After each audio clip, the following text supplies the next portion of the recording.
Madame, ceux qui sont à Rutshuru, à Massissi, à Minembwe et ailleurs, qui vous ont suivi, ils n'ont pas cru que ce pays est en guerre.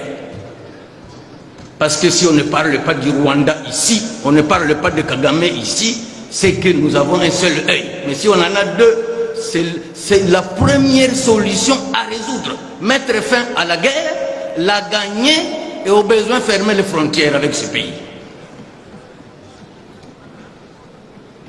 On ne fera jamais rien tant que nous sommes occupés, tant qu'on nous tue par milliers et Kinshasa ne bouge pas le doigt. Dieu merci, j'ai vu mon ami Kabongo, Mouliambita qui est devenu VPM à la défense, c'est un grand ami à moi, on va vous accompagner.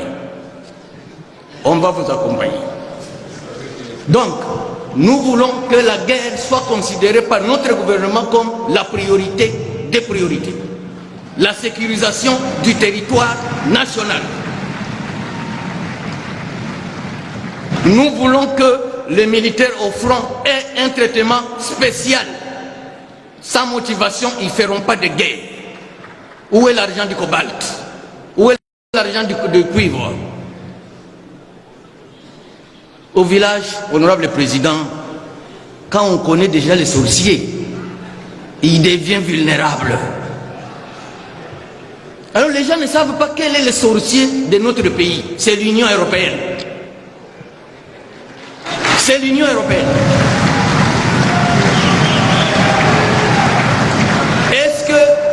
Est-ce que l'Équateur peut signer un contrat avec une organisation pour le cobalt ou le cuivre? L'Équateur a du cuivre? C'est dans le programme. Je vais y aller, président. Je dis qu'un peu, c'est ça mon rôle aussi. Donc l'Équateur ne peut pas signer un contrat du cuivre ou du cobalt. Le Kivu ne peut pas signer un contrat pour le caoutchouc.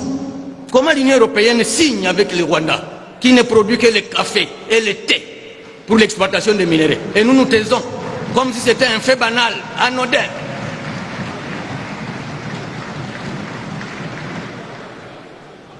Madame la Première ministre, apaisez-vous.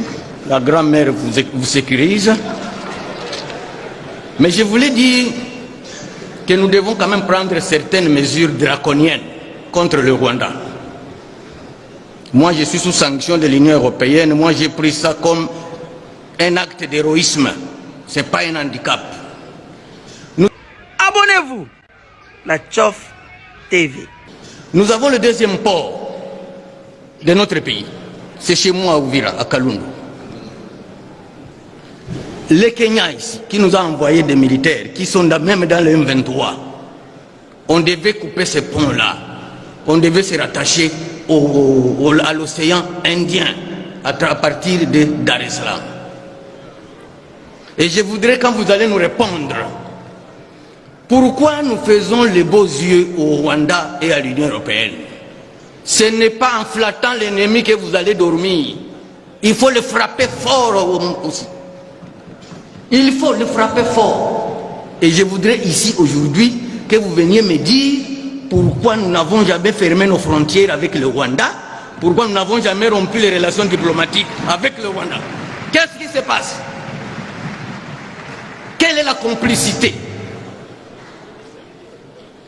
J'ai reçu deux recommandations de deux de mes collègues qui n'ont pas eu l'occasion de prendre la parole ici, sont de l'Équateur.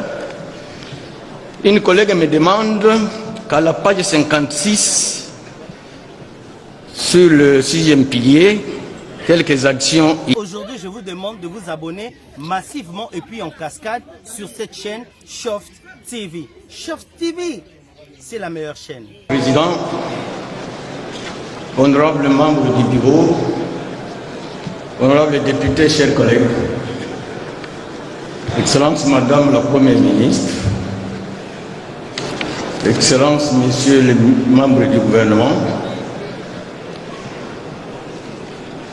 je voudrais d'abord présenter mes chaleureuses félicitations à toutes et à tous les heureuses et heureux promus. Alors le président, de tous ceux qui sont déjà passés à ce micro, on a l'impression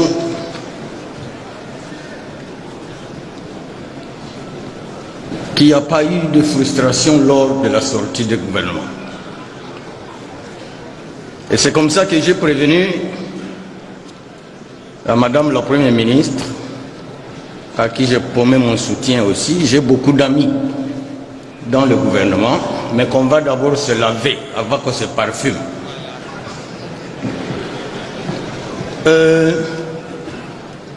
Excellence, Madame la Première ministre, j'ai attentivement lu votre programme et je vous ai suivi attentivement.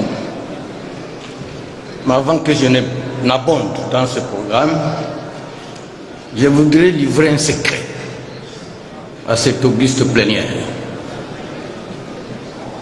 Que ce pays a une chance extraordinaire. Il a 4 couches sociales linguistiques et toutes ces couches sociales linguistiques ont déjà toutes, chacun eu un président de la République. Kassavou pour le Bakongo, Mobutu pour les Bangala, Mzee et Kabila Joseph pour les Baswahili, et aujourd'hui Félix Antoine Tshisekedi. Ça signifie que en 2028, on va renouveler le cycle. En 2028, on va renouveler le cycle. Alors, en ce moment-là, il y aura un tribunal du peuple qui s'est comporté de quelle manière quand il était au pouvoir. Et c'est le meilleur qui va gagner. Honorable Président, ne me coupez pas. Madame la Première ministre symbolise ma grand-mère d'avance. Donc elle a toutes mes bénédictions. Mais, Honorable Président, on est ici aussi pour éduquer notre peuple. Les frustrations ont déchiré beaucoup de pays.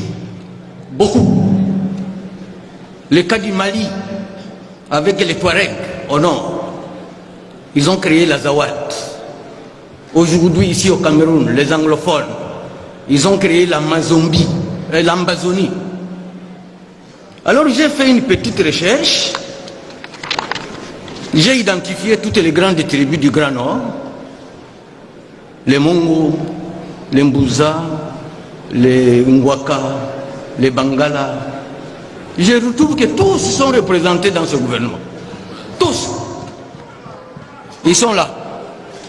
Mais quand je descends chez moi, je ne vois aucun Mourega, aucun Moufoulirou, aucun Moubembe. Je me pose la question, qu'est-ce que nous faisons encore partie de ce pays? Je crois que mon message est passé. Mais il y a quelqu'un dans la salle qui m'a apaisé. C'est pourquoi j'ai mis un peu d'eau. Sinon j'allais exploser.